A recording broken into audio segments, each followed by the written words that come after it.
ഞാൻ സിനിമയിലേക്ക് എത്തിയത് ഈ പറഞ്ഞ പോലെ വേറെ കുറേ ആൾക്കാരുടെ തീരുമാനങ്ങളും അവരുടെ ചോയ്സും അവരെടുത്തൊരു ധൈര്യമൊക്കെയാണ്. ഞാൻ വെരി പോസിറ്റീവ് സെൻസ് പറയാണ്. ഇപ്പോൾ വിനീതേട്ടനാണെങ്കിലും അതിനുശേഷം എന്നെ ചൂസ് ചെയ്ത ആളുകളാണെങ്കിലും ഗിരീഷ് ഏട്ടനാണെങ്കിലും ഒക്കെ ഇവരുടെ രണ്ടുപേരുടെയും ആണ്, പ്രത്യേകിച്ച് വിനീതേട്ടൻ്റെയും ഗിരീഷ് ഏട്ടൻ്റെയും ഒരു ഡയറിങ് ആയിട്ടുള്ള ഒരു തീരുമാനം ഇതിലുണ്ട്.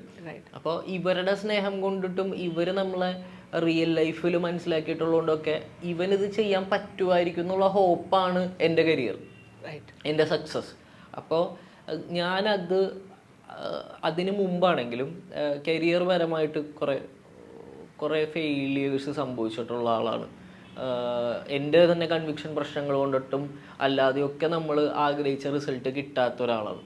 അപ്പോൾ പെട്ടെന്നൊരു ദിവസം ഒരു ഓവർനൈറ്റിൽ ഞാൻ പോലും പ്രതീക്ഷിക്കാതിരിക്കുമ്പോൾ എൻ്റെ ലൈഫ് ഇങ്ങനെ ഭയങ്കര പോസിറ്റീവായിട്ട് മാറുക.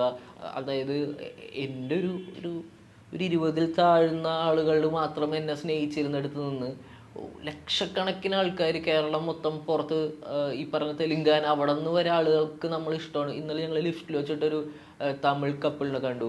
അപ്പോൾ അവരെന്നോട് പറഞ്ഞു ഞങ്ങൾക്ക് ഭയങ്കര ഇഷ്ടമാണ് തോന്നുന്നു. അപ്പോൾ ഇത് എൻ്റെ അല്ല, ഇത് ഞാൻ ആഗ്രഹിച്ചു വന്ന എൻ്റെ പാഷൻ കൊണ്ടുവന്നതോ എൻ്റെ ഹാർഡ് വർക്ക് കൊണ്ടുവന്നതോ പോലും അല്ല എന്ന് പറയാം. ഒറ്റയടിക്ക് അങ്ങനെ വന്നതല്ല. അപ്പോൾ എനിക്ക് ഒരു റെസ്പോൺസിബിലിറ്റി ഭയങ്കരമായിട്ടുണ്ട് പ്രേക്ഷകരുടെ അടുത്ത്.